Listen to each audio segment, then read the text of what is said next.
Shalom, sahabat KPH yang terkasih, puji syukur kita semua dikumpulkan kembali malam ini. Terima kasih untuk kehadirannya dalam sesi kedua Retret Padang Gurun. Mari kita siapkan waktu dan hati kita yang terbaik untuk Roh Tuhan bekerja melawat hati kita masing-masing di malam ini.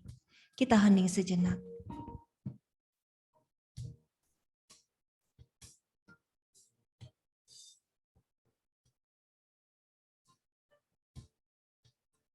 Dalam nama Bapa dan Putra dan Roh Kudus. Amin. Selamat malam Bapa, Tuhan Yesus dan Allah Roh Kudus. Terima kasih Bapa untuk hari ini, untuk malam hari ini Engkau kumpulkan kami kembali anak-anak-Mu.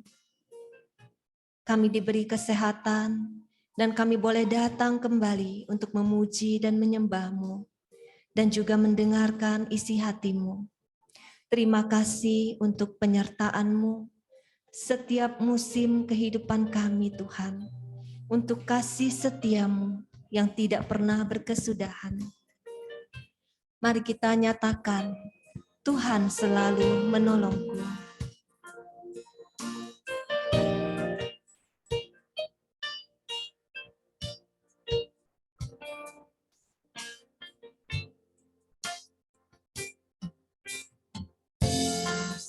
Akan selalu berganti, kasih Tuhan tetap abadi, tak akan berubah sampai selamanya. Ku tetap percaya, yakin Tuhan memberkati. Ku yakin Tuhan melindungi. Bumi udara Tuhan pelihara, karena kasih-Nya. Musim akan selalu berganti, akan selalu berganti. Kasih Tuhan tetap abadi, tak akan berubah sampai selamanya. Ku tetap percaya, ku yakin Tuhan memberkati. Yakin Tuhan melindungi. Bumi udara Tuhan pelihara, karena kasih-Nya.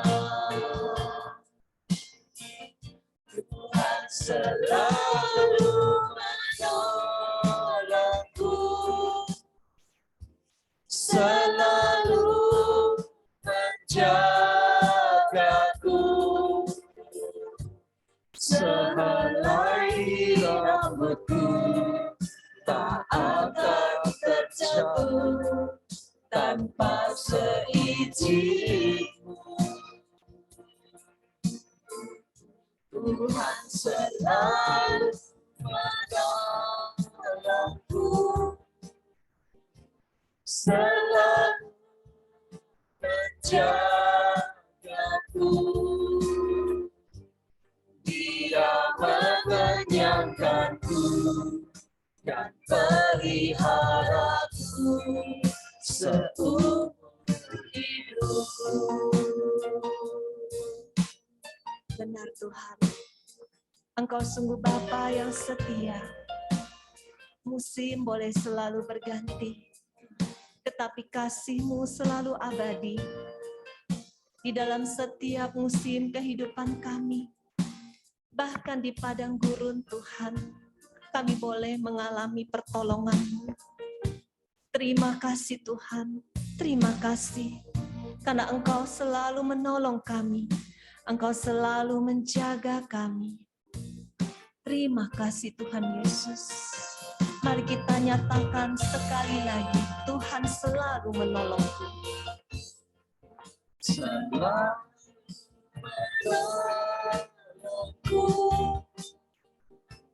Selalu menjagaku,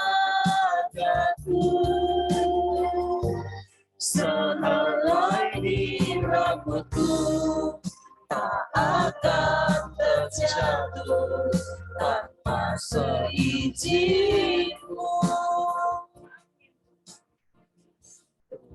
Selalu menolongku, selalu menjagaku. Dia mengenyangkanku dan peliharaku seumur hidupku. Dia mengenyangkanku dan peliharaku seumur hidupku. Dia mengenyangkanku dan peliharaku seumur hidupku. Amin. Dia Allah yang selalu setia. Amin. Dia Allah yang selalu menyertai kita, memberkati kita. Dia Allah yang mengenyangkan kita dan memelihara hidup kita seumur hidup. Terima kasih Tuhan. Terima kasih karena begitu besar kasih-Mu. Terima kasih karena begitu besar setia-Mu. Engkau Allah yang selalu setia. Bahkan di saat kami melupakan-Mu Tuhan, Engkau Allah yang tetap setia. Saat ini Tuhan, kami mau serahkan hati kami. Kami mau serahkan hidup kami hanya untuk-Mu. Engkau Allah yang sudah mati untuk kami di kayu salib, untuk mencintai kami, untuk menebus dosa-dosa kami. Saat ini Tuhan, kami juga mau meninggalkan hidup kami yang lama. Kami mau mengasihi-Mu Tuhan dengan hati yang baru. Mari kita nyatakan seperti yang Kau ingini.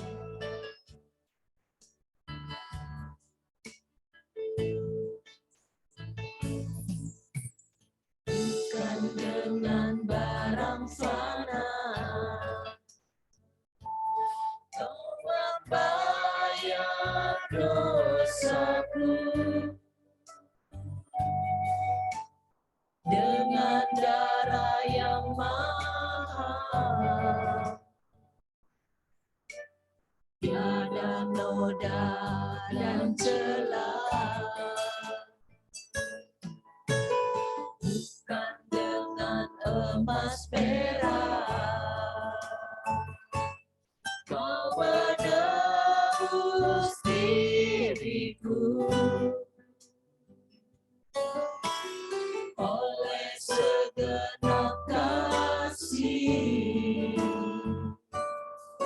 dan pengorbanan-Mu, ku telah mati dan tinggalkan cara hidupku yang lama. Semuanya sia-sia dan tak berarti lagi. Hidup ini ku letakkan pada mezbah-Mu ya Tuhan. Jadilah padaku seperti yang Kau ingini.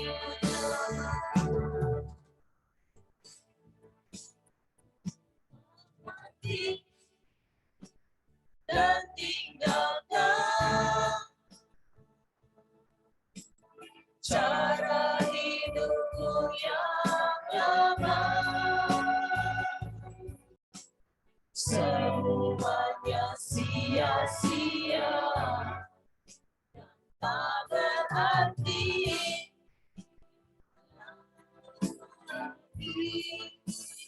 Hidup ini ku letakkan pada mesbah-Mu ya Tuhan.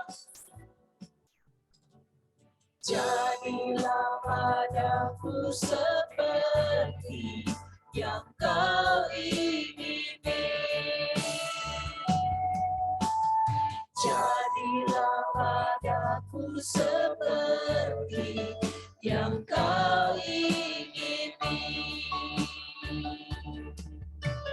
Jadilah padaku seperti yang Kau ingini. Benar Tuhan, jadilah padaku seperti yang Engkau ingini. Di padang gurun kehidupan kami Tuhan, kami mau berjalan bersama-Mu.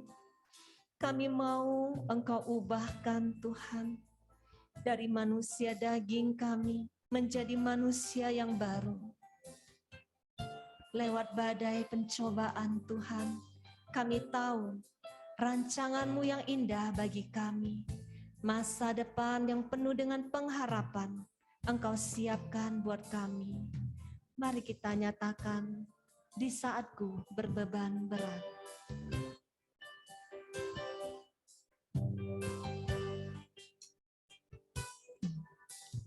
Di saat ku berbeban berat, ku ingat ku punya Kau Tuhan. Hanya Kau yang paling peduli keadaan yang ku alami. Di saat ku hilang harapan, ku berlari padamu Tuhan. Hanya Kau yang paling mengerti jalan keluarku yang pasti. Seperti tangan-Mu berkuasa mengubahkan padang gurun menjadi taman Tuhan. Ku percaya Kau sanggup pulihkan kehidupanku seindah rancangan-Mu yang sempurna. Ku berbeban berat. Di saat ku berbeban berat, ku ingat ku punya Kau Tuhan.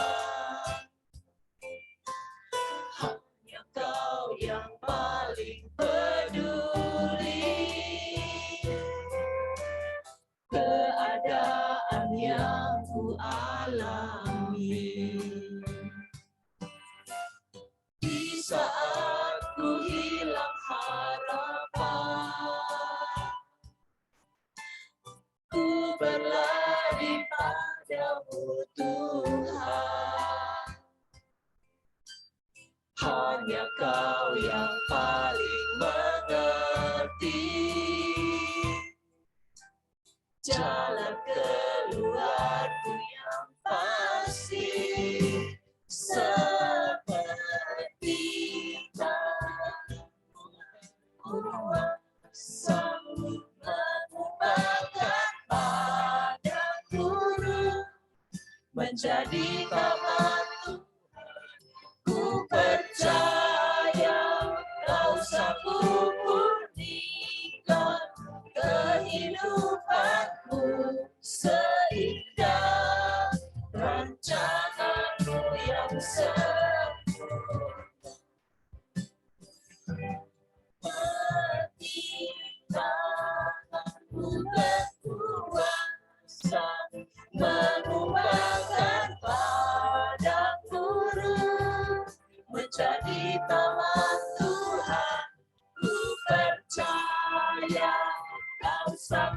pulihkan kehidupanku seindah rancanganmu yang sempurna.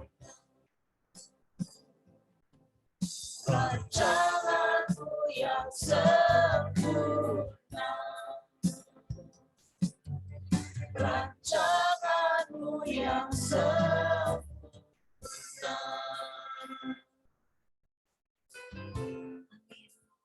Kami percaya Tuhan, rancangan-Mu adalah masa depan yang penuh dengan pengharapan. Bagi setiap kami yang percaya kepadamu, kami akan mengalami janji-Mu Tuhan. Saat ini Tuhan kami rindu masuk lebih dalam lagi untuk menyembah-Mu, Allah yang kudus, Allah yang sungguh baik, Allah yang sungguh indah. Mengalirlah sekarang.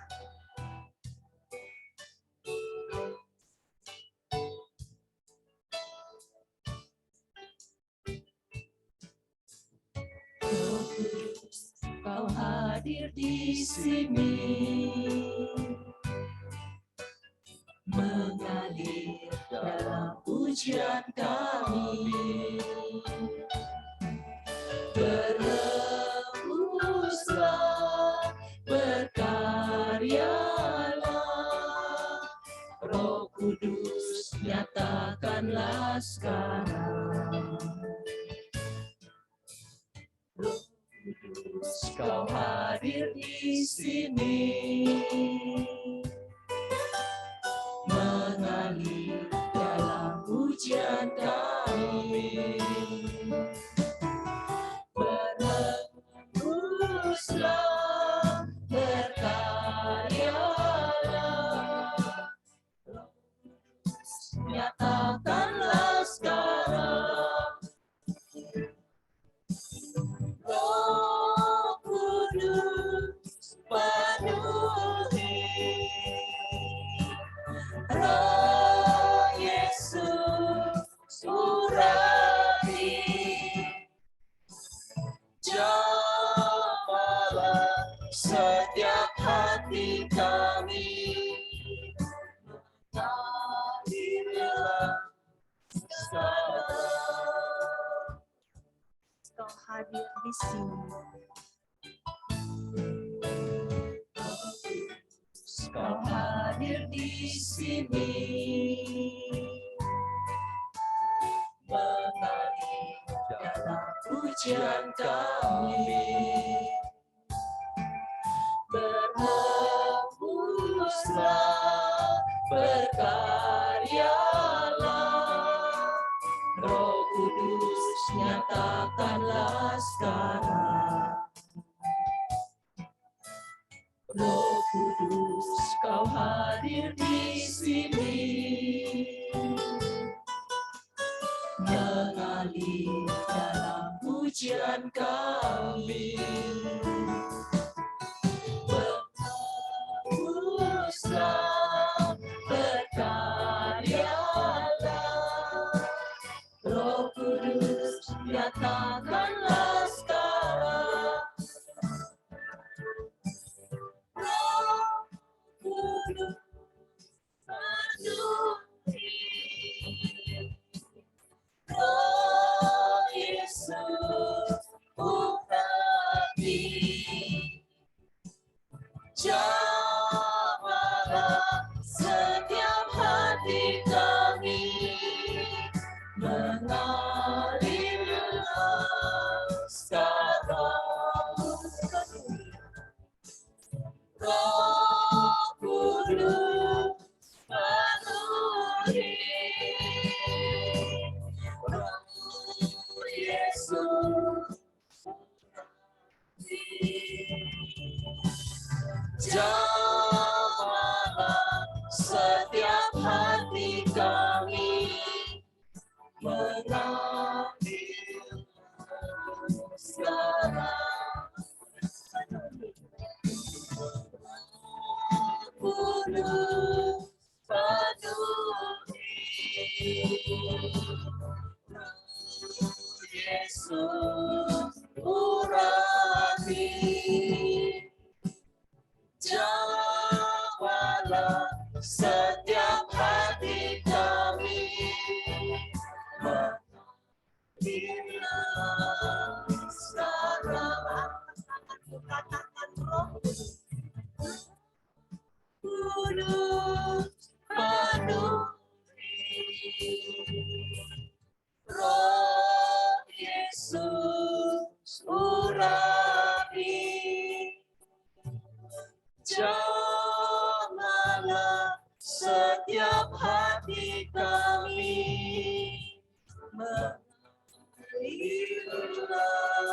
sekarang.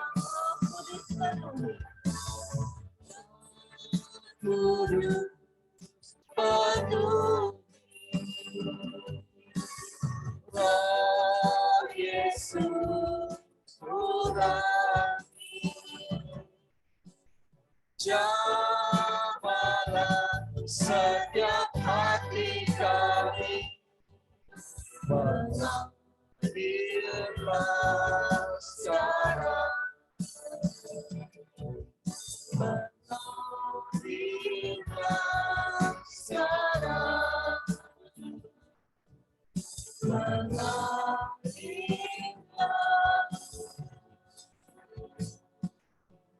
sekarang.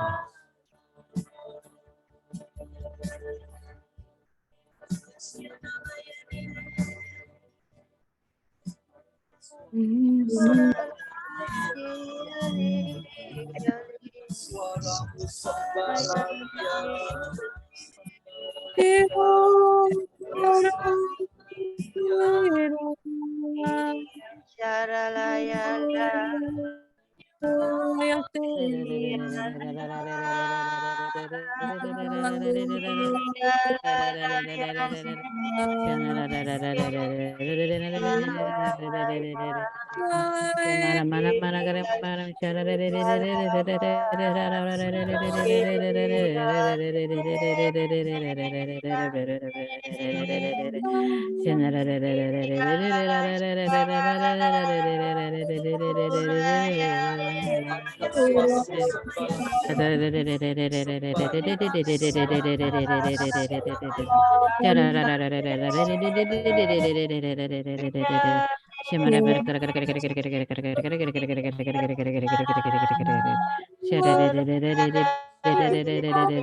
Terima kasih.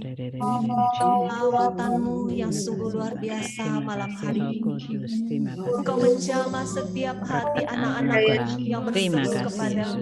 Terima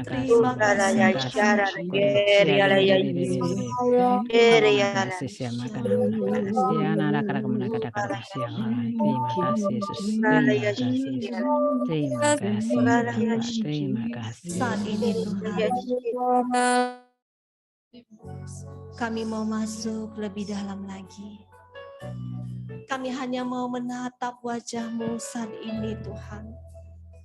Kami tidak mau lagi menoleh ke belakang. Kami mau terus berjalan mengikuti-Mu. Engkaulah Allah, tidak ada yang lain. Kami tidak punya pilihan lain Tuhan.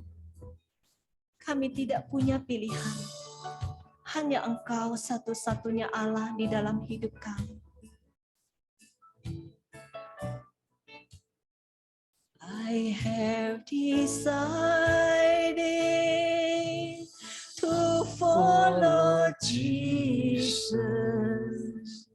I have decided to follow Jesus. I have decided to follow Jesus. No turning back, no turning back. Mengikut Yesus, keputusanku. Mengikut Yesus, keputusanku. Mengikut Yesus, keputusanku. Ku tak ingkar, ku tak ingkar. Salib di depan, dunia di belakang. Salib di depan, dunia di belakang. Salib di depan, dunia di belakang. Ku tak ingkar, ku tak ingkar,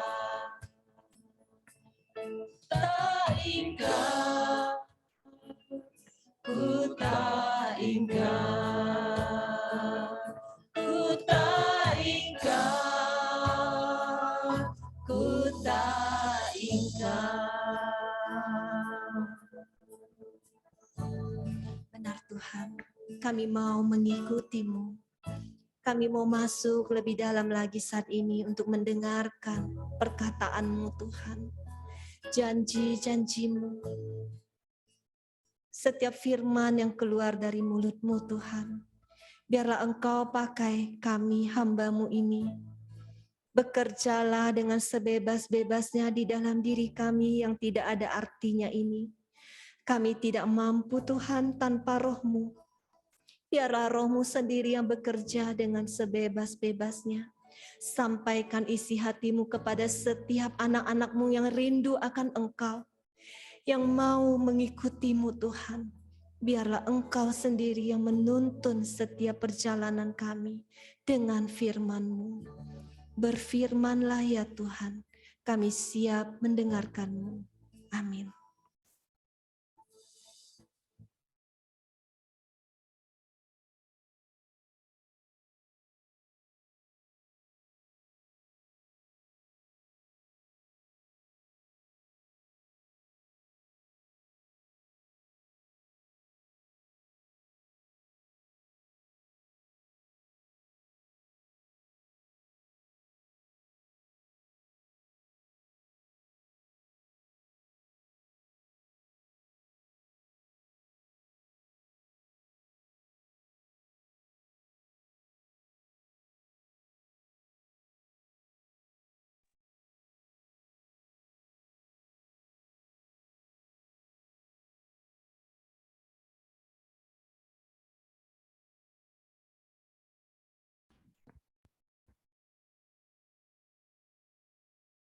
Suara saya jelas?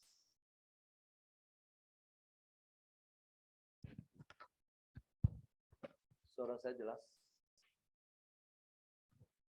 Oke ya? Yes.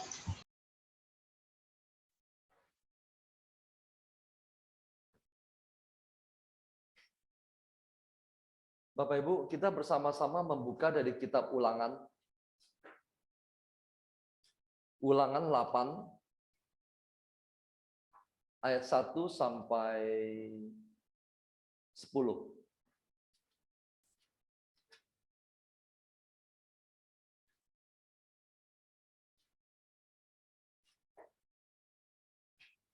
Ulangan 8 ayat 1 sampai 10.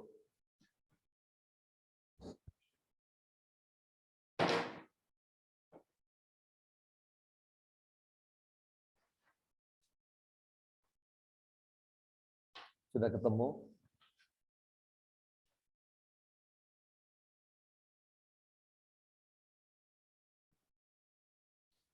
Ulangan 8 ayat 1 sampai 10. Saya akan langsung masuk ke dalam perikop ini. Kita tundukkan kepala dulu.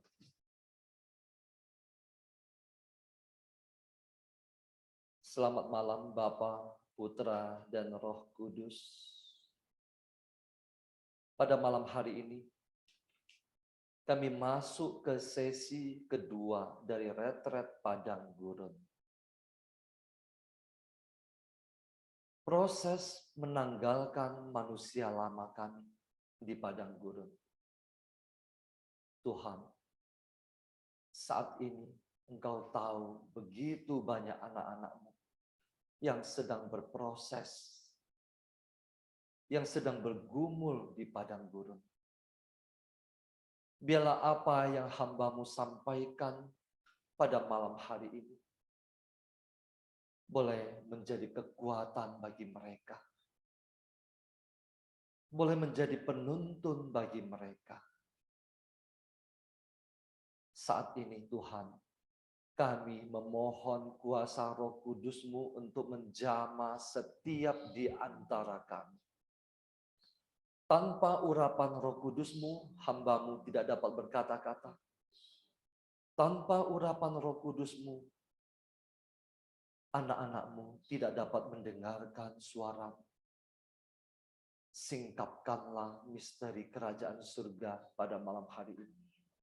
Singkirkanlah segala penghalang, segala kuasa kegelapan. Kami mau tolak di dalam nama Yesus. Sembunyikanlah hamba-Mu ini di belakang salib-Mu. Berfirmanlah Tuhan, kami siap mendengarkan. Amin. Bapak, Ibu, Suster, malam hari ini kita akan masuk ke dalam sesi kedua dari retret Padang Gurun. Malam hari ini kita akan berbicara tentang proses menanggalkan manusia lama kita. Sesi pertama minggu lalu kita berbicara tentang kita memasuki Padang Gurun. Pada malam hari ini, bagaimana kita dapat keluar dari Padang Gurun untuk memasuki tanah terjanji? Kuncinya cuma satu, menanggalkan manusia lama. Saya akan masuk ke dalam kitab Ulangan, bab 8 ayat 1, bunyinya begini. Segenap perintah yang kusampaikan kepadamu pada hari ini, kata Musa, haruslah kamu lakukan dengan setia, supaya kamu hidup dan bertambah banyak, dan kamu memasuki serta menduduki negeri yang dijanjikan Tuhan dengan sumpah kepada nenek moyangmu. Pada hari ini, pada hari kapan? Pada malam hari ini, ketika kita mendengarkan suara Tuhan. Tuhan berjanji bahwa Dia akan membawa kita memasuki serta menduduki negeri yang telah dijanjikan Tuhan dengan sumpah kepada nenek moyang kita. Siapa nenek moyang kita? Abraham. Abraham, Ishak, Yakub, dan segenap bangsa Israel.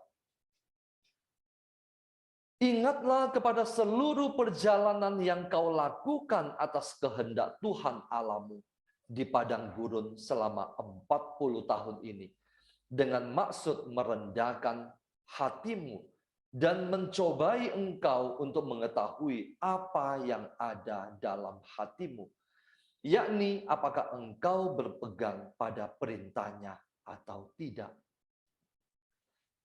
Ingatlah kepada seluruh perjalanan yang kau lakukan atas kehendak Tuhan Allahmu. Proses memasuki padang gurun adalah kehendak Tuhan. Kehendak Tuhan bagi setiap anak-anak Tuhan, bagi Anda dan saya. Jadi, sekali lagi, ketika malam hari ini kita sadar bahwa kita berada di padang gurun, percayalah, itu semua atas kehendak Tuhan.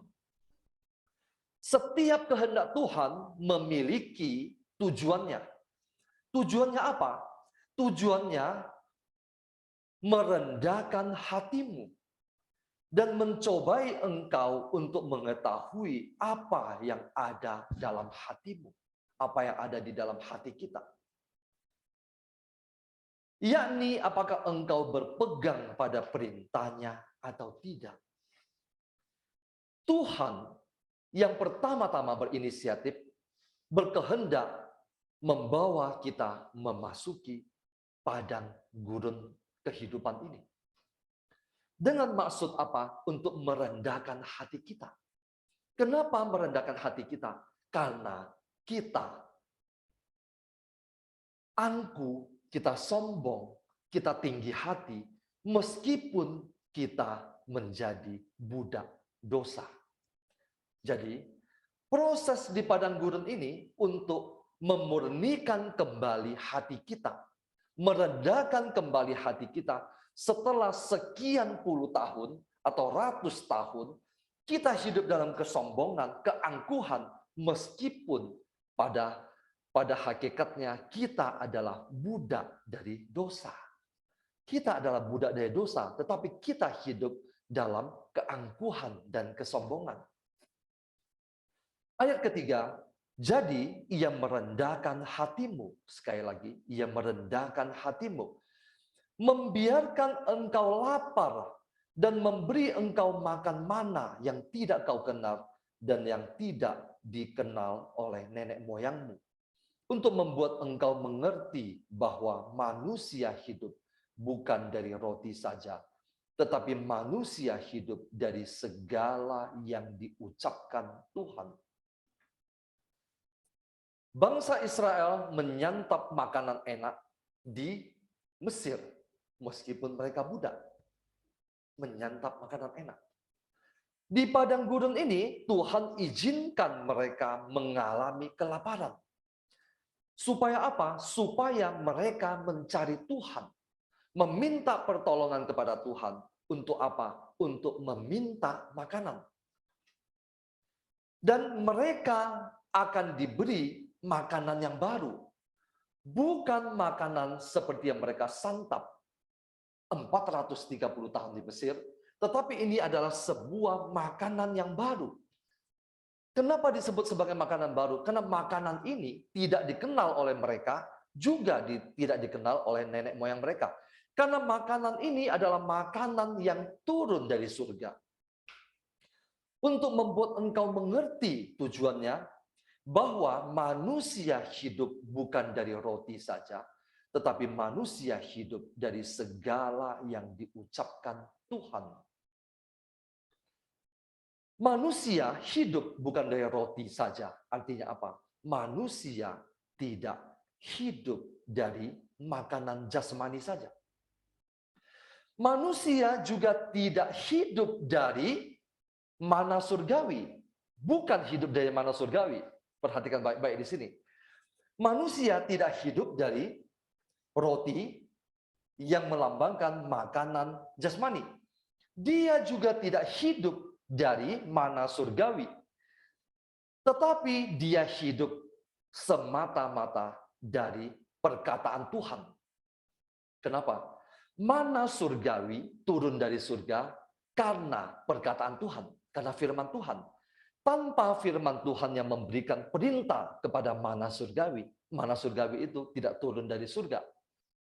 Jadi manusia hidup bukan dari roti, juga bukan dari mana surgawi, tetapi hanya hidup dari firman Tuhan. Oleh firman Tuhan, maka mana surgawi itu ada. Ayat keempat, pakaianmu tidak menjadi buruk di tubuhmu, dan kakimu tidak menjadi bengkak selama 40 tahun ini. Coba bayangkan, Bapak Ibu.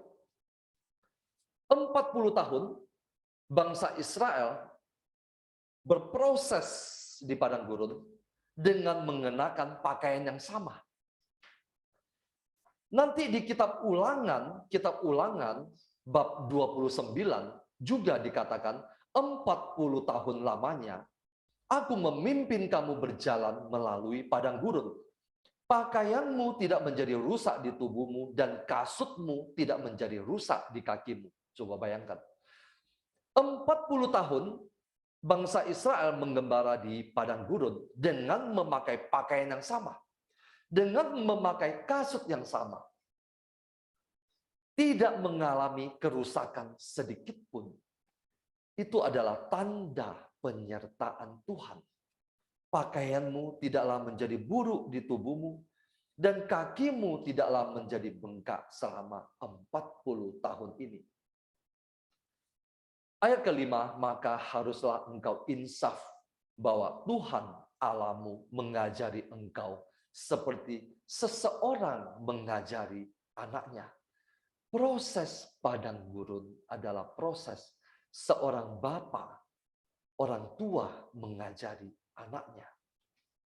Kita semua yang berproses di padang gurun, Allah mengajari kita seperti anaknya. Oleh sebab itu, haruslah engkau berpegang pada perintah Tuhan Allahmu.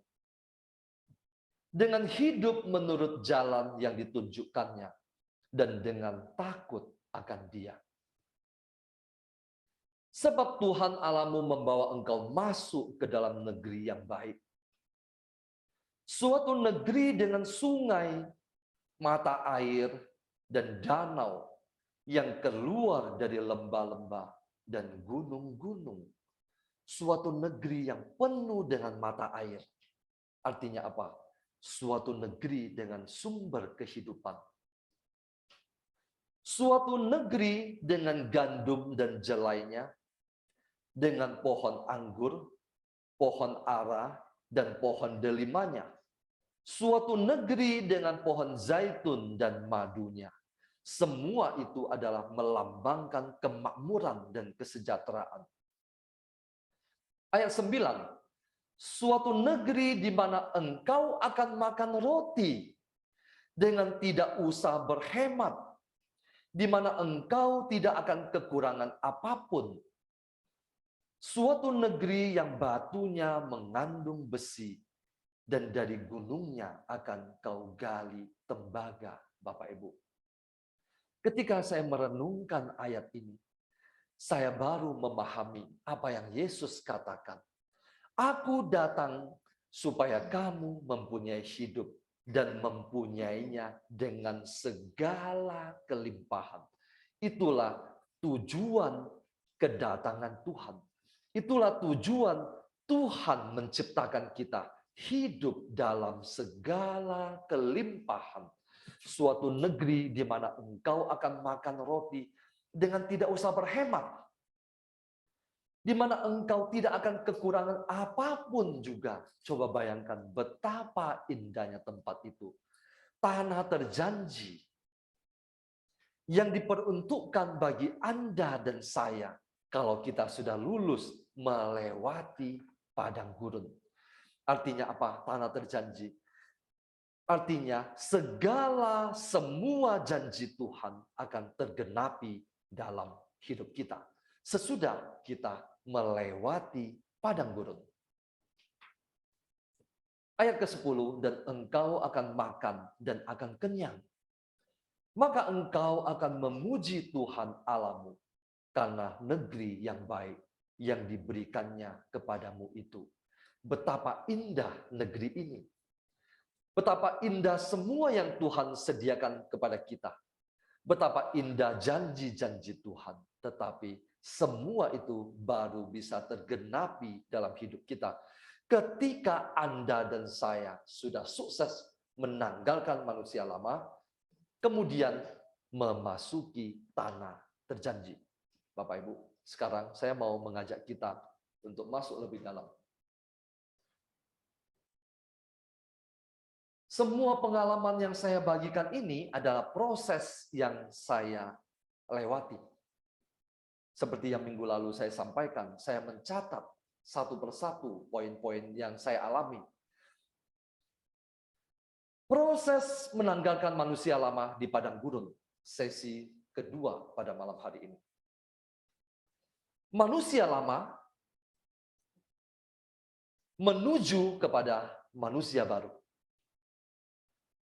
Melewati satu kondisi yang disebut sebagai padang gurun. Manusia lama menuju manusia baru, melewati sebuah tempat atau kondisi yang kita sebut sebagai padang gurun. Di padang gurun terjadi proses penanggalan manusia lama. Proses penanggalan manusia lama. Di sini, di dalam proses ini akan ada banyak air mata. Akan ada banyak air mata. Bapak Ibu, tanda bahwa kita sudah masuk ke dalam padang gurun, tanda bahwa kita sudah rela untuk berproses di padang gurun adalah banyak air mata di situ. Banyak air mata. Kenapa banyak air mata? Ketika kita menyadari bahwa Tuhan memproses kita, di situ di dalam hati kita akan berkecamuk segala macam hal. Dan di situ akan ada banyak air mata. Air mata, entah itu disebut sebagai air mata penderitaan, atau air mata sukacita, atau air mata duka cita. Semua itu bercampur aduk. Bapak Ibu mengikuti saya? Banyak air mata di sini. Banyak air mata. Di sini banyak air mata. Penderitaan, ketidakenakan. Kenapa? Kenapa di proses ini banyak air mata, penderitaan, dan ketidakenakan? Karena proses menanggalkan manusia lama. Kita sedang menanggalkan sesuatu yang melekat pada kita sekian lama, sekian puluh tahun. Ketika kita menanggalkan, kita merasa sakit. Kenapa terasa sakit? Karena semua itu melekat. Kenapa melekat? Karena menjadi bagian dari hidup kita. Dosa-dosa itu melekat pada kita. Sampai kita tidak tahu bahwa itu adalah dosa. Kita hanya tahu bahwa itu adalah bagian hidup kita.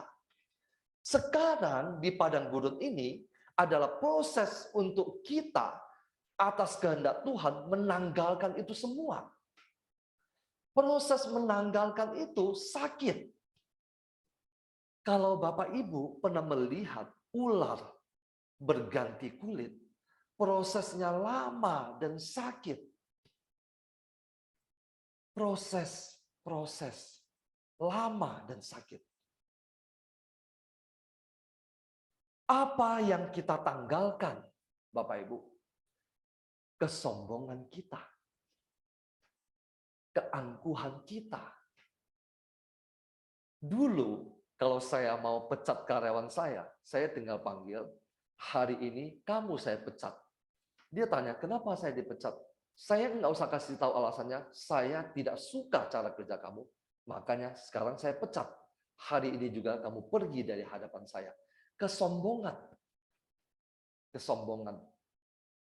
Saya tidak memperhatikan hati orang itu seperti apa. Bagaimana reaksinya? Saya tidak mau tahu. Apa yang kita tanggalkan di padang gurun? Kesombongan kita. Keangkuhan kita. Karakter budak ketika kita menjadi budak dosa. Apa yang kita tanggalkan? Pikiran kita. Apa yang kita tanggalkan? Hati kita yang penuh dengan dosa. Dan apalagi yang kita tanggalkan? Silakan Bapak Ibu sebut sendiri. Refleksi sendiri. Apa yang harus kita tanggalkan lagi? Apa yang perlu Tuhan bantu kita untuk melepaskan semua itu. Pada proses ini akan muncul dua pilihan. Proses menanggalkan manusia lama kita akan muncul dua pilihan. Pertama, kita tidak tahan. Proses penanggalan itu baru terjadi separuh, atau mungkin seperempat, atau mungkin 3/4. Kita tidak tahan. Akhirnya apa? Kita mengenakan kembali manusia lama kita. Kita kemana? Kembali ke Mesir. Kita ingin kembali ke Mesir. Jadi muncul dua pilihan. Yang pertama adalah kita gagal karena kita merasa sakit. Padahal sebetulnya proses itu mungkin tinggal sedikit lagi. Tetapi karena kita tidak tahan, kita mengenakan kembali manusia lama itu.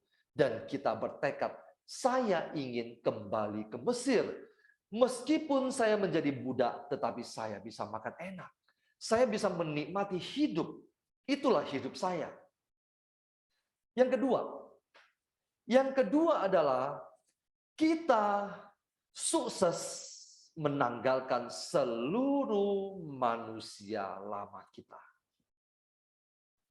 Ketika kita sukses menanggalkan seluruh manusia lama kita, melepaskan semua keangkuhan kita, kesombongan kita, yang tadinya kita tidak bisa disentil sedikit, sekarang kita sudah sukses untuk menanggalkan itu semua. Lalu kita total menjadi manusia baru. Kita berhasil, lalu kita siap melangkah ke tanah terjanji. Saya ulang, Bapak Ibu, Suster, ada dua. Gagal, kemudian kita mengenakan kembali manusia lama kita, dan kita bertekad kembali ke Mesir. Dan banyak sekali anak-anak Tuhan yang jatuh kepada poin pertama ini. Banyak sekali yang datang konseling, yang sampai pada titik ini. Mengenakan kembali manusia lama. Dan bertekad, saya mau seperti dulu, hidup baik-baik, kembali ke Mesir. Yang kedua adalah yang sukses menanggalkan manusia lama. Yang masuk ke dalam poin ini, dia sudah selesai dengan dirinya sendiri. Dia sudah selesai urusannya dengan Tuhan. Dia sudah selesai berperkara dengan Tuhan. Buktinya apa? Apapun yang terjadi di sekelilingnya, apapun yang terjadi yang dilakukan oleh suaminya, anaknya, atau istrinya, tidak lagi mengganggu dia. Kenapa? Karena dia sudah menjadi manusia baru. Pikiran baru, hati baru, segala sesuatu menjadi baru. Intimidasi lama itu tidak lagi kena, tidak lagi menyerang dia. Akan kembali menyerang dia, tetapi tidak sanggup lagi menjatuhkan dia. Kenapa? Karena dia sudah melepaskan semuanya itu, dia sudah menjadi manusia baru.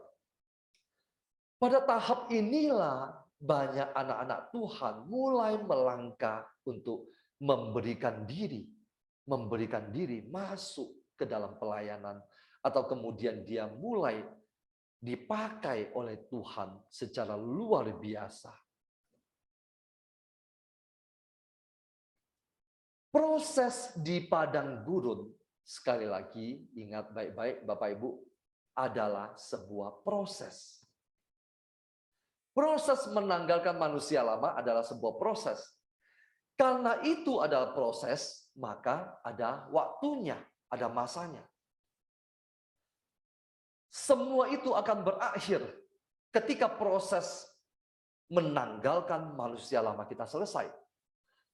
Jadi, ketika kita berteriak, Tuhan, kapan ini selesai? Ingat baik-baik, ada waktunya. Ada waktunya. Tuhan, kenapa semuanya itu datang bertubi-tubi dan belum selesai? Ada waktunya. Karena itu adalah sebuah proses. Itu bukan selamanya. Tetapi ketika kita gagal, dan ketika kita menjadi budak dosa, dan ketika kita mati dan masuk neraka, prosesnya kekal selama-lamanya. Proses di padang gurun, meskipun banyak air mata, meskipun banyak penderitaan, meskipun sakit, ada waktunya. Mungkin besok akan selesai, mungkin minggu depan, atau mungkin bulan depan akan selesai. Jadi ada waktunya. Berapa lama kita akan berproses di padang gurun? Tergantung bagaimana respon Anda dan saya terhadap proses penanggalan itu. Berapa lama kita akan diproses? Sekali lagi, tergantung bagaimana respon hati kita, tanggapan kita, kerelaan kita membiarkan Tuhan memproses kita. Apakah dengan bersungut-sungut seperti bangsa Israel, berkeluh kesah, memberontak, ingin kembali ke Mesir? Tergantung respon hati kita. Semakin kita memberontak, mempertahankan manusia lama kita, semakin lama kita akan berada di padang gurun. Ingat, perjalanan di padang gurun tidak membutuhkan 40 tahun. Kenapa bangsa Israel membutuhkan 40 tahun? Karena Tuhan mau membinasakan satu generasi hingga generasi yang baru yang Tuhan izinkan untuk masuk ke tanah terjanji. Semakin kita memberontak, mempertahankan manusia lama kita, semakin lama kita akan berada di padang gurun. Bahkan di dalam kitab Keluaran dikatakan mereka mati semua di padang gurun. Mayat-mayat mereka bergelimpangan di situ. Saya akan membacakan dari kitab Ibrani yang menulis demikian. Ibrani 3 ayat 16 sampai 19, kitab Ibrani. Saya akan bacakan. Betapa mengerikan. Siapakah mereka yang membangkitkan amarah Allah sekalipun mereka mendengar suaranya? Bukankah mereka semua yang keluar dari Mesir di bawah pimpinan Musa? Dan siapakah yang ia, Tuhan, murkai 40 tahun lamanya? Bukankah mereka yang berbuat dosa dan yang mayatnya bergelimpangan di padang gurun? Dan siapakah yang telah Tuhan sumpahi bahwa mereka takkan masuk ke tempat perhentiannya? Bukankah mereka yang tidak taat? Demikianlah kita lihat bahwa mereka tidak dapat masuk oleh karena ketidakpercayaan mereka. Bapak Ibu, mayat mereka bergelimpangan di padang gurun. Ketika kita merelakan Tuhan memproses, menanggalkan manusia lama kita, ketika kita merelakan, ada kerelaan di dalam hati kita, kita merelakan. Saat itulah kita akan diproses menjadi manusia baru. Manusia baru artinya manusia rohani yang hidup sepenuhnya hanya dari firman Tuhan. Manusia rohani yang hanya sepenuhnya hidup dari firman Tuhan. Di saat itu kita tidak akan lagi menginginkan kuali berisi daging yang pernah kita santap saat menjadi budak di Mesir. Apa artinya? Kita tidak akan pernah lagi mengingat dosa-dosa dulu, dan kita tidak akan menginginkan kembali dosa-dosa itu. Saat saya masih hidup dalam perselingkuhan, betapa enaknya dosa itu. Kita tidak akan mengingat itu lagi. Saat saya menjadi seorang pemakai narkoba, betapa enaknya kehidupan saat itu. Kita tidak akan menginginkan itu lagi. Kita akan menjadi manusia rohani yang sepenuhnya hidup dan menginginkan firman Tuhan. Bangsa Israel merindukan kuali penuh daging. Memang itu adalah makanan lezat, tetapi itu adalah santapan saat mereka menjadi budak. Firaun membiarkan mereka menikmati makanan lezat. Supaya apa? Supaya mereka lupa mereka sedang diperbudak.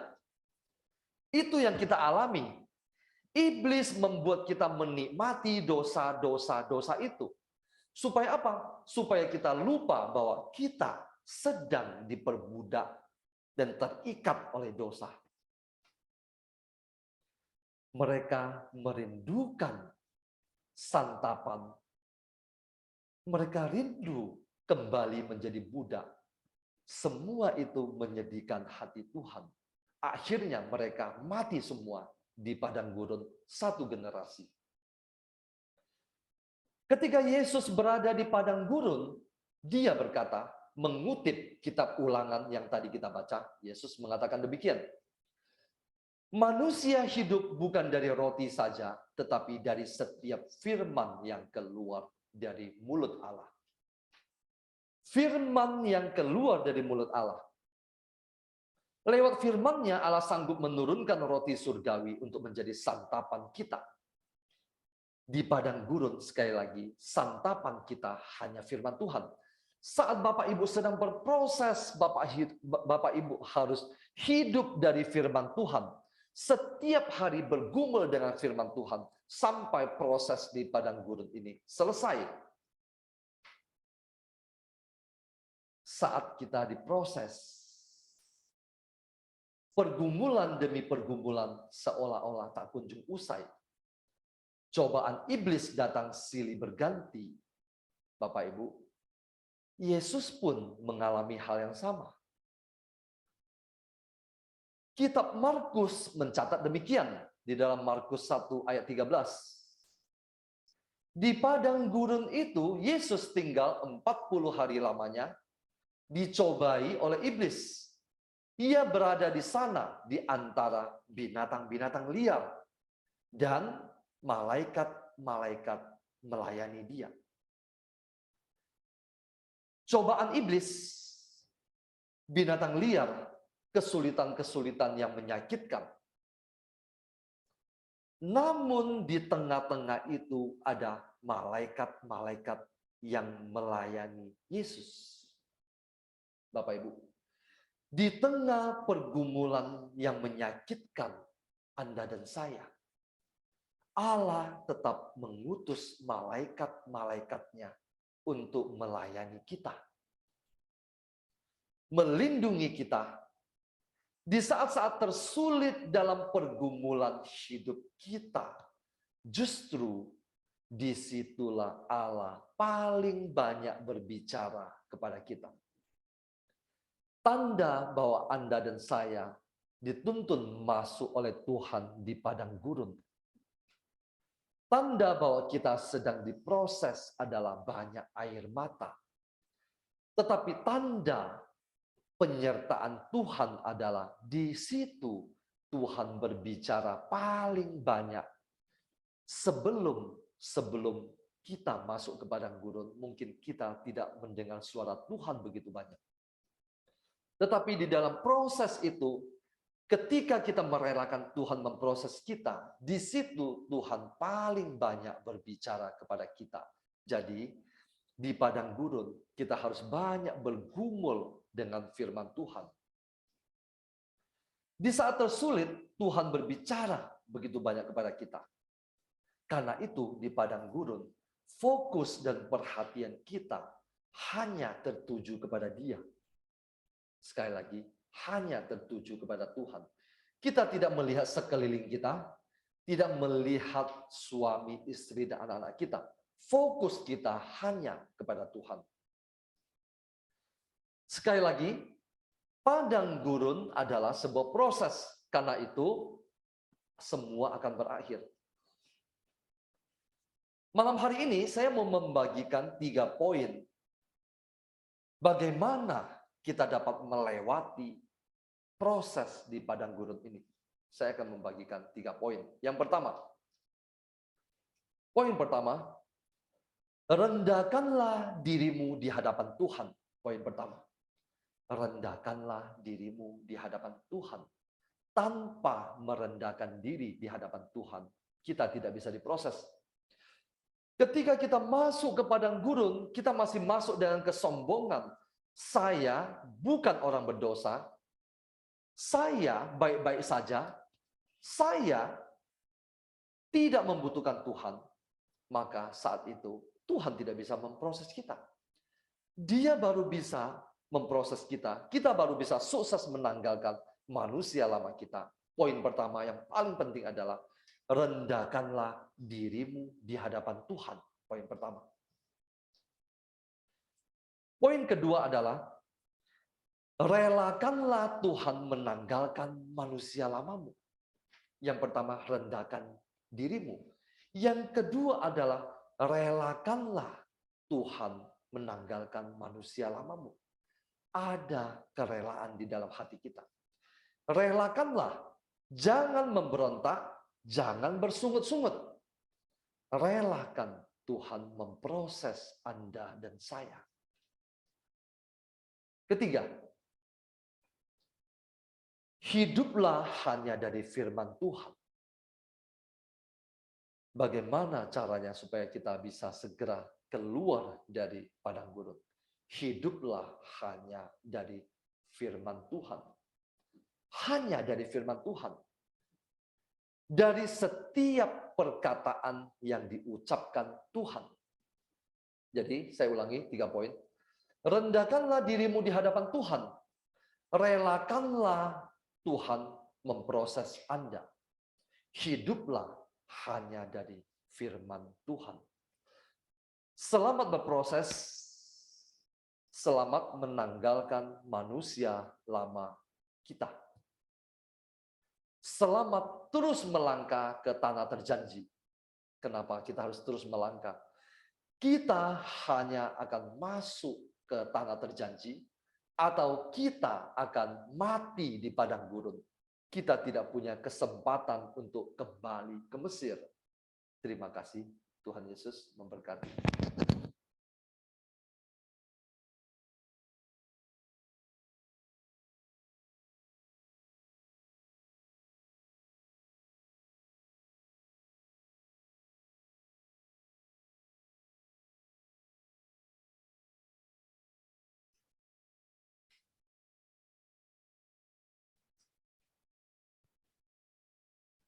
Baik, Bapak Ibu yang dikasihi Tuhan Yesus, saya lanjutkan sesi kedua padang gurun ini.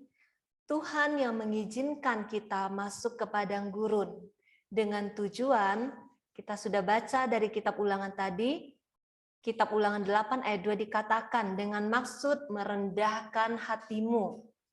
Itu tujuan pertama. Kedua, mencobai engkau untuk mengetahui apa yang ada di dalam hatimu, yakni apakah engkau berpegang pada perintahnya atau tidak. Padang gurun tujuannya untuk merendahkan hatimu, mengakui bahwa Dialah Allah. Seringkali di dalam hidup kita ini kita tidak menyadari kitalah yang menjadi Tuhan atas hidup kita. Kita yang mengatur Tuhan. Kita tidak menjadikan Dia Tuhan di dalam hidup kita. Kita berdoa, kita ngotot, kita yang ngatur Tuhan.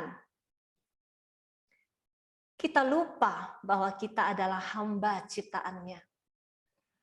Bapak Ibu, saya pernah membagikan sesi tentang level iman.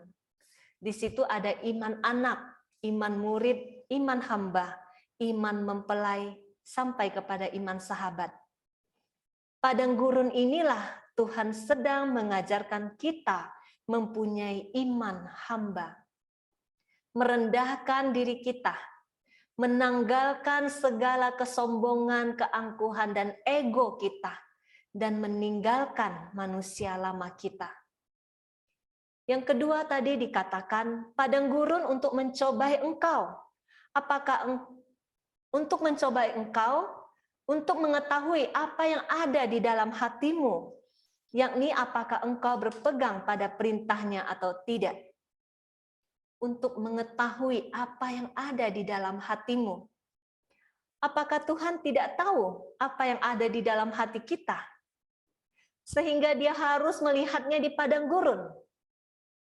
Bukan Tuhan yang tidak tahu. Dia Allah. Dia Maha Kuasa. Dia mengenal setiap hati kita.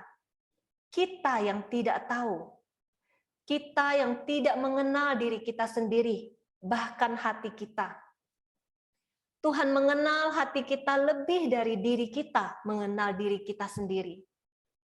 Kita bahkan tidak mengenal siapa diri kita di hadapannya. Di padang gurun inilah kita dibawa untuk makin mengenal diri kita sendiri. Di padang gurun, dia akan membuka mata kita, melihat kedalaman hati kita yang belum pernah kita lihat. Di balik persoalan, permasalahan apapun yang kita alami, persoalan ekonomi, rumah tangga, sakit penyakit, atau anak yang memberontak. Mungkin selama ini kita merasa kita ini korban. Kita di pihak yang benar.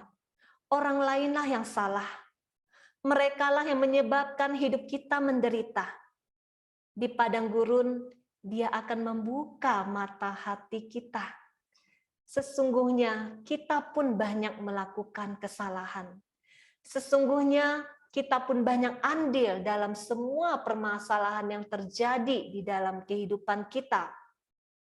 Kita belum menjadikan Tuhan sebagai Tuhan di dalam hidup kita. Sehingga banyak hal terjadi karena keputusan kita dan pilihan hidup kita yang salah di masa lalu. Di padang gurun, kita akan mengenal siapa diri kita sendiri. Dan sungguhkah kita sudah taat akan firman Tuhan dan menjadikan Dia Tuhan di dalam hidup kita? Sampai pada satu titik kita menyadari dan tersungkur dengan kerendahan hati di hadapannya. Ternyata selama ini saya hanya manusia sombong, bebal, mengandalkan diri sendiri, manusia yang berpikir sayalah yang paling benar. Sayalah yang mengendalikan hidup saya.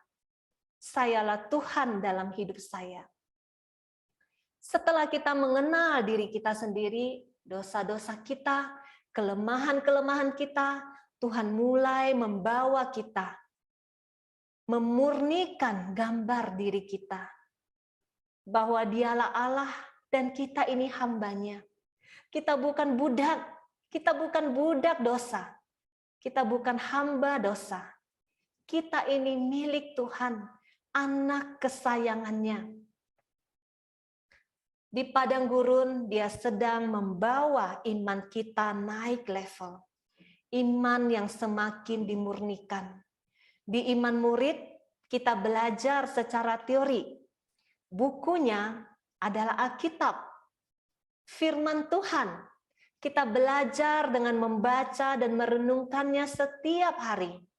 Di iman hamba, disinilah ujian praktek. Ada ujian-ujian kehidupan yang Tuhan izinkan untuk membawa kita lulus naik level ke level berikutnya. Setiap kita punya mata kuliah yang berbeda-beda. Semakin banyak kedagingan dan kelemahan kita, semakin banyak ujian di padang gurun yang harus kita lewati. Di mana kelemahan kita yang terbesar, disitulah kita akan sering diuji. Tuhan paling tahu isi hati kita. Dia paling tahu mata kuliah apa saja yang harus kita lewati ujiannya. Contoh, kedagingan zona nyaman. Anda akan diuji belajar untuk berkorban. Gampang emosi. Anda akan hadapi banyak ujian kesabaran. Sombong. Anda akan hadapi banyak ujian kerendahan hati. Kemelekatan pada manusia. Anda akan banyak diuji, dikecewakan oleh manusia. Padang gurun adalah ruang ujian. Sebuah proses kenaikan kelas kelulusan pasti melalui sebuah ujian. Anda tidak akan mendapat gelar sertifikat kelulusan tanpa lulus ujian di dalam pendidikan. Begitupun di dalam kehidupan iman. Padang gurun inilah ruang ujian iman. Kita harus bisa melihat padang gurun sebagai kesempatan yang Tuhan berikan untuk kelulusan iman kita dan membuktikan cinta kita kepada Tuhan. Setelah kita lulus, semua ujian itu akan berlalu. Sesungguhnya mata Tuhan terus melihat kita di padang gurun ini, dan betapa Dia menunggu setiap kita untuk lulus ujian. Dari kisah Keluaran, kita tahu tadi bangsa Israel banyak yang gagal lulus ujian. Saat ujian datang, mereka komplain, marah-marah, bersungut-sungut. Akhirnya Tuhan kasih kesempatan, ada ujian lagi sampai 40 tahun. Itu adalah kesempatan yang Tuhan berikan. Tuhan berikan begitu lama waktunya untuk menunggu mereka lulus. Tapi lagi-lagi mereka gagal. Sampai kalau kita baca kitab Keluaran ini, kita akan kesal sendiri. Kok bangsa Israel ini bebal banget ya? Pantesan Tuhan bilang bangsa ini tegar tengkuk. Tapi saat saya berkata demikian dalam hati, saat saya membaca kitab Keluaran, Tuhan berbisik, Vila, kadang kamu juga seperti bangsa Israel ini. Betapa aku harus sabar dengan segala kebebalanmu. Di padang gurun, semakin cepat kita menangkap pesan apa yang hendak Dia sampaikan dalam setiap peristiwa ujian kehidupan. Apa yang sedang Dia kikis dari manusia lama kita. Kita akan mengerti respon apa yang Tuhan inginkan dari kita. Kita akan segera lulus melewati ujian ini di padang gurun. Untuk tahu respon apa yang Tuhan inginkan, kita kembali melihat apa tujuan Tuhan izinkan padang gurun dalam kehidupan kita. Tadi kita sudah tahu, merendahkan hati kita. Yang kedua, menguji apakah kita taat kepada firman Tuhan. Yang ketiga, mengubah manusia daging kita menjadi manusia roh. Di padang gurun ini, iblis tidak akan tinggal diam. Banyaknya ujian dan tantangan yang harus kita lewati. Disinilah iblis bekerja dengan keras juga. Dia berjuang mempengaruhi kita. Untuk kita kembali ke Mesir. Untuk kita berhenti berjuang. Di saat kita kelaparan di padang gurun, bangsa Israel tadi kelaparan di padang gurun. Iblis akan ingatkan, di Mesir kualimu penuh dengan daging. Buat apa kamu berjalan di padang gurun dengan kelaparan? Dia ingatkan betapa enaknya daging itu. Betapa enaknya dosa-dosa di masa lalumu. Betapa banyak kepuasan, kesenangan yang sekarang kamu tinggalkan. Buat apa kamu lakukan pemurnian hati, menahan lapar dan puasa? Kita hanya akan menang dalam peperangan roh ini dengan taat kepada firman Tuhan. Fokus kepada janji Tuhan. Yang kedua, kita ambil keputusan mau hidup sebagai budak dunia atau hamba Allah atau anak Allah. Banyak orang tidak tahan diproses ketika doa tidak dijawab, ketika sudah berdoa, sudah puasa, seperti Tuhan tidak ada. Fokus mereka hanya kepada masalah dan masalah. Tidak mau mendengar apa yang Tuhan ingin sampaikan lewat masalah. Tuhan sedang berbicara apa kepadaku? Mereka hanya mau solusi, jawaban. Itu terus yang dikejar. Ketika belum ada jawaban, mulai kecewa. Mulai marah-marah, bersungut-sungut, dan ingin kembali ke manusia lama. Meninggalkan proses ini. Kembali ke rutinitas yang lama. Contoh, seorang istri ikut RPH supaya suaminya bertobat, supaya suaminya meninggalkan selingkuhannya. Selesai RPH, ternyata Tuhan izinkan suaminya belum berubah. Tuhan mengeraskan hati suaminya untuk mengubah manusia lama dari istri ini. Tuhan memberikan kita kebebasan untuk percaya kepadanya, bahwa Dia tahu tahap-tahap yang terbaik untuk menjawab doa kita dan menyelamatkan kita dan seisi rumah kita. Tetapi banyak orang, dia mau doa yang instan dijawab. Dia tidak mau dengan proses. Izinkan Tuhan mengubah kita terlebih dahulu sebelum Dia mengubah seisi rumah kita. Merelakan diri di proses, menanggalkan manusia daging, dan mau diubah olehnya menjadi manusia roh. Manusia baru ini adalah manusia roh. Dalam Yohanes 3 ayat 5-6 dikatakan, jawab Yesus, aku berkata kepadamu, sesungguhnya jika seseorang tidak dilahirkan dari air dan roh, ia tidak dapat masuk ke dalam kerajaan Allah. Apa yang dilahirkan dari daging adalah daging, dan apa yang dilahirkan dari roh adalah roh. Di padang gurun inilah Tuhan sedang merontokkan daging kita untuk membawa kita lahir baru di dalam roh. Sampai pada satu titik di perjalanan padang gurun ini, Anda menemukan diri Anda yang baru. Ketika pencarianmu akan Tuhan, bukan lagi karena masalahmu, bukan lagi karena pergumulanmu, tetapi karena kerinduanmu akan Dia.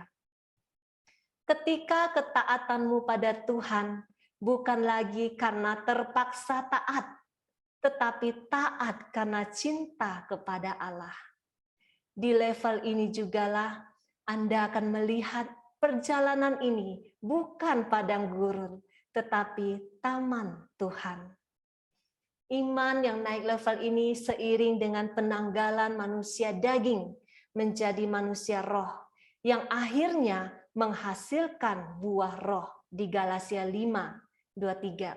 Tetapi buah roh ialah kasih, sukacita, damai sejahtera, kesabaran, kemurahan, kebaikan, kesetiaan, kelemah lembutan, dan penguasaan diri. Padang gurun yang membuat kita lahir kembali di dalam roh, supaya kita sekarang dan kelak dapat melihat kerajaan Allah. Disinilah proses iman hamba naik menjadi iman mempelai. Disinilah Tuhan melihat hati kita yang sesuai yang Dia inginkan. Hati yang mengasihi Dia. Hati yang mau memberikan hidup hanya untuk Dia. Bukan lagi hati yang mencari Dia karena butuh sesuatu, ada kepentingannya. Di sini Dia sungguh-sungguh mendapatkan hati yang mencintai Dia. Bagaimana supaya kita tidak ingin kembali lagi ke Mesir, supaya kita sampai di level iman mempelai ini? Firman-Nya di Yesaya 43 ayat 18-19, janganlah ingat-ingat hal yang dahulu, dan janganlah perhatikan hal-hal yang dari zaman purbakala. Lihat, aku hendak membuat sesuatu yang baru, yang sekarang sudah tumbuh. Belumkah kamu mengetahuinya? Ya, aku hendak membuat jalan di padang gurun dan sungai-sungai di padang belantara. Jangan menoleh lagi ke belakang. Jangan ingat-ingat yang dahulu. Jangan seperti bangsa Israel yang mati karena kebebalan mereka. Mereka fokus melihat ke belakang, padahal masa lalu mereka itu mereka budak. Mereka merindukan menjadi budak karena kedagingan mereka. Yang kedua, fokus kepada setiap perkataan yang keluar dari mulut Tuhan, yaitu firman Tuhan, dan taat lakukan setiap firman-Nya. Yang ketiga, percaya bahwa kita berharga baginya. Ketika menjadi budak, kita tidak tahu kita berharga. Di saat kita mau terus berjalan di padang gurun ini, kita harus percaya bahwa kita berharga bagi Dia. Semua rancangannya untuk kebaikan kita. Banyak orang gagal di padang gurun karena mereka tidak percaya sebuah kebenaran. Kebenaran di dalam firman Tuhan bahwa Allah mengasihi mereka, bahwa mereka berharga bagi Allah. Umat Israel itu adalah umat kesayangan Tuhan. Tetapi mereka tidak percaya bahwa mereka berharga. Di padang gurun, kita perlu mengambil sebuah keputusan. Keputusan untuk terus berjalan mengikuti Dia. Apapun yang ada di depan, tantangan apapun yang ada di sekitar kita, tidak akan lagi bisa menggoyahkan kita. Karena kita percaya bahwa Dia yang berjanji menyertai kita adalah Allah yang setia, Allah yang bisa dipercaya, Allah yang maha kuasa, Allah yang paling mengasihi kita. Berjalan di jalan Tuhan adalah sebuah keputusan. Keputusan mengikuti Dia seumur hidup kita. Di dalam segala hal kondisi hidup kita. Iblis tahu sekali ketika hatimu ada di persimpangan, disitulah dia bisa menggoyahkanmu untuk terus berjalan. Disitulah dia bisa membuatmu berhenti untuk terus berjalan dan menggagalkanmu untuk mengalami janji Tuhan. Bapak, Ibu, saudaraku yang terkasih,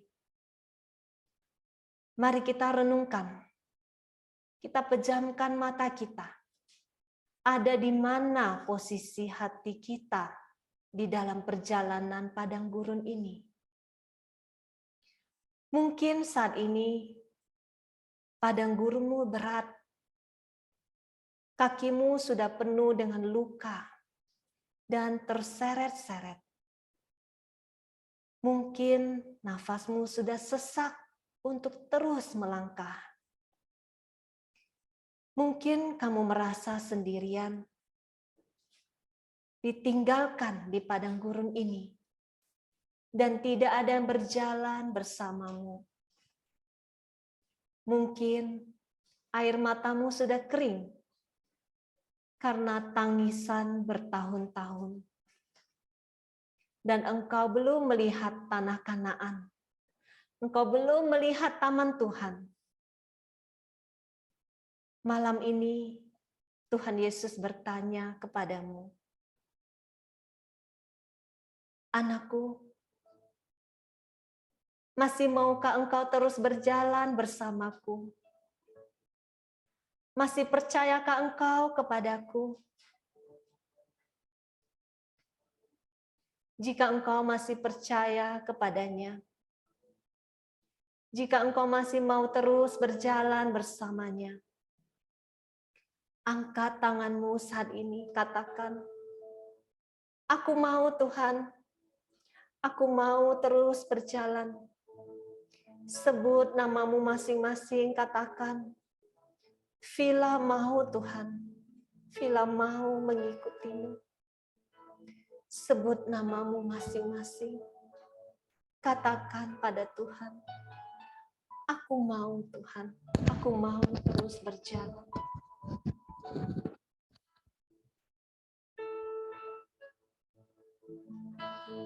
Apapun di sekelilingku saat ini, tantangan apapun yang aku hadapi, aku mau terus berjalan mengikutimu Tuhan. I have decided to follow Jesus. I have decided to follow Jesus. I have decided to follow Jesus. No turning back. No turning back. Benar Tuhan. Kami mau mengikutimu. Kami tidak lagi mau menoleh ke belakang Tuhan. Kami mau terus berjalan. Kami mau terus berjalan mengikutimu. Kami mau taat kepada firman-Mu Tuhan. Kami mau hidup hanya bagimu. Katakan, I have decided. I have decided to follow Jesus. I have decided to follow Jesus. I have decided to follow Jesus. No turning back. No turning back. Benar Tuhan. Meskipun banyak tantangan, meskipun langkah kami berat saat ini, meskipun tidak ada teman untuk kami berjalan, meskipun semua orang tidak ingin berjalan bersama kami, aku mau tetap berjalan mengikutimu Tuhan. I have decided. Have decided to follow Jesus. I have decided to follow Jesus. I have decided to follow Jesus. No turning back. No turning back. Meskipun doa kami saat ini belum mendapatkan jawaban, meskipun kami belum melihat padang gurun ini menjadi taman Tuhan, tapi kami mau terus berjalan Tuhan, karena kami percaya Engkau Allah yang berjanji, Allah yang tidak pernah berdusta. Engkau Allah yang setia, dan kami mau terus pegang janji-Mu Tuhan. Kami mau terus melangkah. Ini keputusan kami Tuhan. Kami tidak lagi mau menoleh ke belakang. Kami tidak ingin lagi menjadi budak. Kami mau terus berjalan bersama-Mu, menjadi anak kesayangan-Mu. Kami mau terus melangkah dengan iman, terus melihat kepada janji-Mu Tuhan. Kami mau percaya kepadamu. Kami mau menjadikan-Mu satu-satunya Tuhan. Tuhan yang melakukan perkara-perkara ajaib bagi kami. I have decided to follow Jesus. I have decided to follow Jesus. I have decided to follow Jesus. No turning back. No turning back. No turning back. No turning back.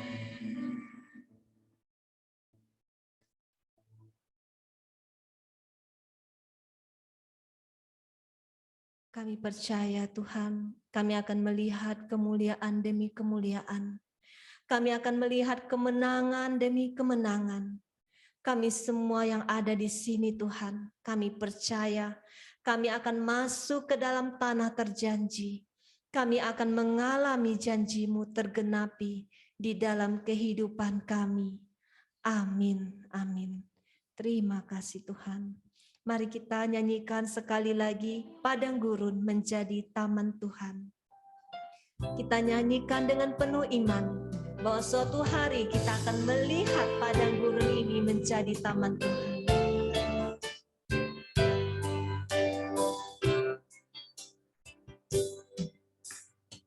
Saat ku berbeban berat, ku ingat ku punya Kau Tuhan. Hanya Kau yang paling peduli. Keadaan yang ku alami.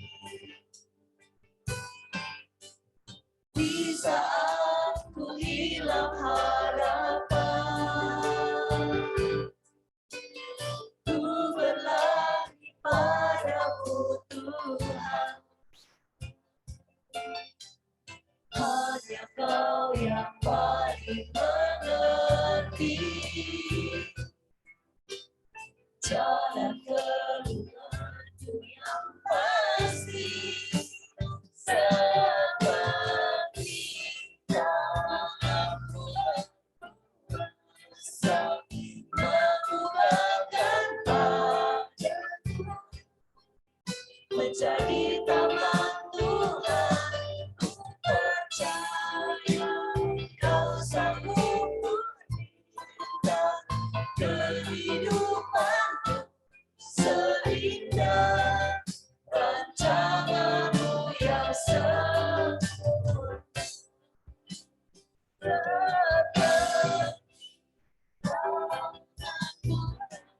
Kuasa mengubahkan padamu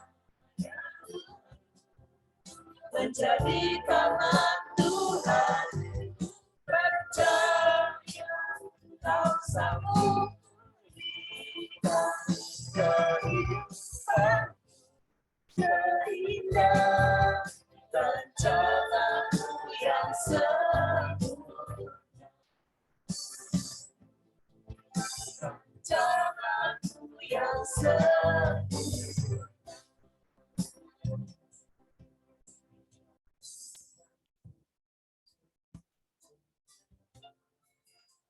Terima kasih Tuhan. Terima kasih Tuhan, pada malam hari ini kami semua telah melihat padang gurun telah Kau ubah menjadi taman Tuhan. Terima kasih Tuhan, kami Kau izinkan masuk ke padang gurun ini.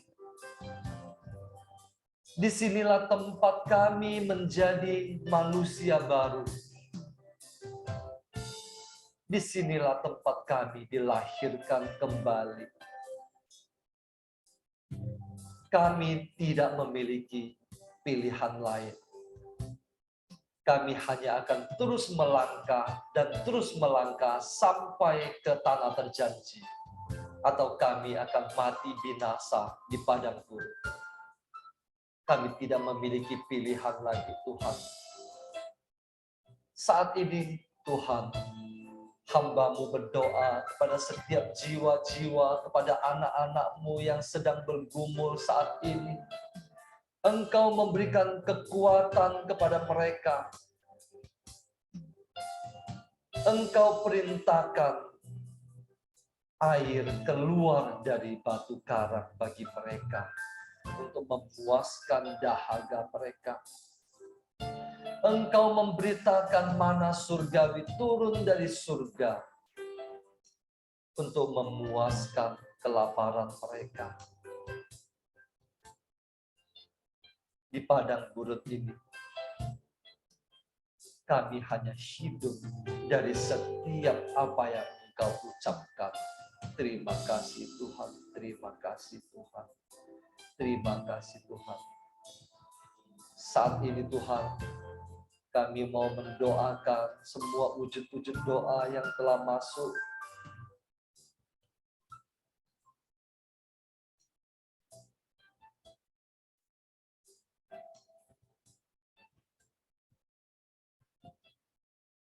Tuhan, Engkau pandang setiap nama anak-anak-Mu yang ada di layar ini. Engkau tahu apa yang mereka alami, Tuhan. Pergumulan di dalam keluarga, di dalam rumah tangga mereka, Tuhan. Biarlah hati-Mu yang selalu tergerak oleh belas kasihan. Engkau pulihkan setiap keluarga. Engkau hancurkan setiap roh perpecahan yang menyerang keluarga mereka. Di dalam nama Yesus. Di dalam nama Yesus. Engkau curahkan rahmat-Mu Tuhan. Engkau berikan kasih yang mula-mula ketika Engkau mempersatukan mereka. Engkau curahkan rahmat-Mu Tuhan. Pulihkan setiap keluarga.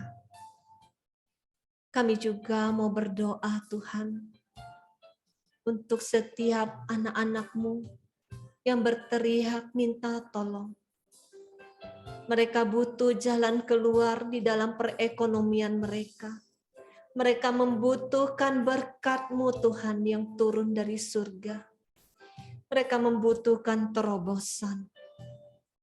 Engkau Allah yang maha kuasa.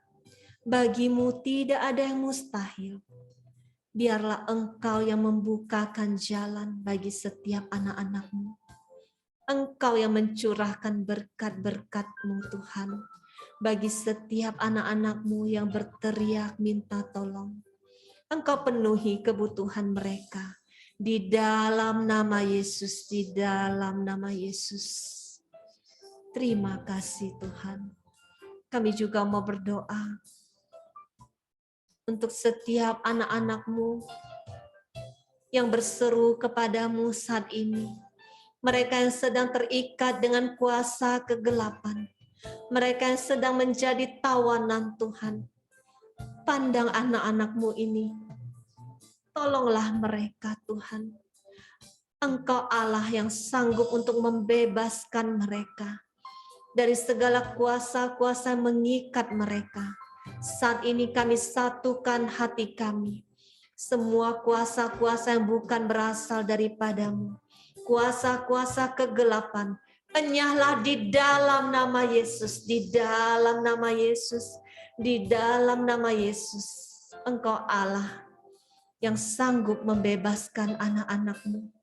Darah suci-Mu mengalir bagi setiap anak-anak-Mu. Engkau membebaskan mereka Tuhan dengan kuasa-Mu. Terima kasih Tuhan Yesus. Kami juga mau berdoa Tuhan untuk mereka yang sedang melakukan retret pemurnian hati. Mereka yang sedang berjalan menuju pertobatan Tuhan. Engkau pandang setiap anak-anak-Mu ini. Engkau berikan mereka rahmat ketekunan.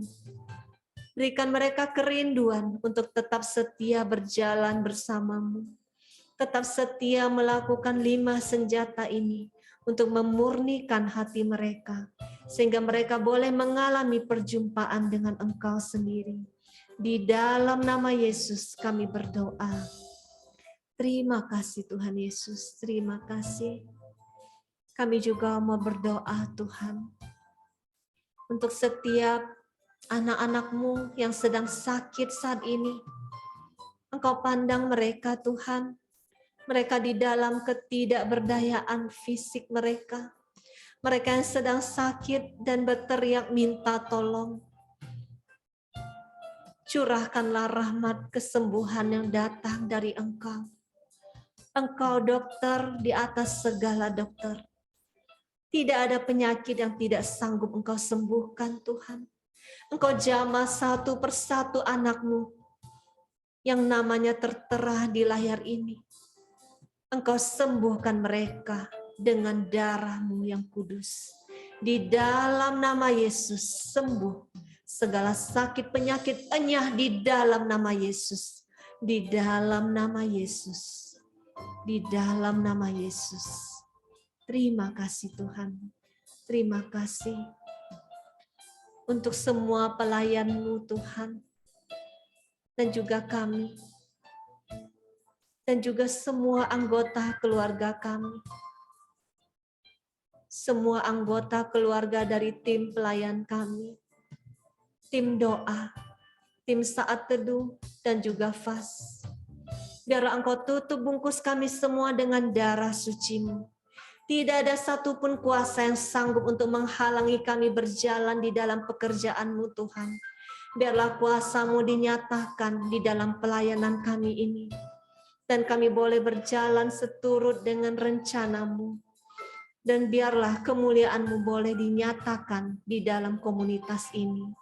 Terima kasih Tuhan Yesus, terima kasih. Di dalam nama-Mu yang kudus, kami berdoa dan mengucap syukur. Kemuliaan kepada Bapa dan Putra dan Roh Kudus, seperti pada permulaan, sekarang, selalu, dan sepanjang segala abad.